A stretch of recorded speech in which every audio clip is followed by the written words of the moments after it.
Hi guys, இது வந்து Italy Sicilian. சத்தியமாக இது நான் செஞ்ச ஃபுட் ஒன்றும் இல்லை,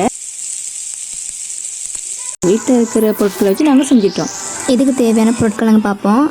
மீன், குபுஸ் அதாவது கோவா, கேரட், போஞ்சி, கிழங்கு, லீக்ஸ், இது எல்லாத்தையுமே வேக வச்சு எடுத்துக்கணும். நாங்கள் இதுக்கு முக்கியமான ஒரு பொருள் தேவை, அதான் சோஸ். அதை எப்படி ரெடி பண்ணுறேன்னு நான் சொல்கிறேன். முதல்ல ஒரு பேன் ஒன்று அடுப்பில் வச்சு அதுக்கு பட்டர் ஒரு 5 கரண்டி போட்டு நல்ல சூடு காட்டினதுக்கப்புறம் அதுக்கப்புறம் இடித்து வச்ச வெள்ளைப்பூண்டு ஒரு 10 பிக் இஞ்சி நல்லா இடித்து நல்லா போட்டு நல்லா சூடு காட்டதுக்கப்புறம் அதை இறக்கி வச்சுக்கணும்.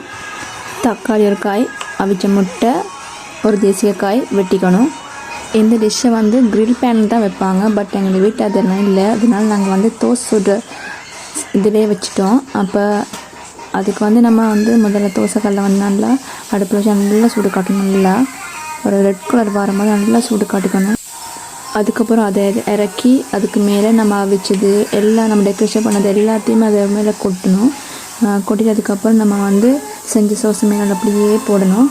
போட்டு நீங்களே பார்த்துருப்பீங்க, நல்ல அழகான புகையோடு வருது. சூப்பராக நம்ம இட்டாலி சிசிலியன் ரெடி ஆகிட்டு.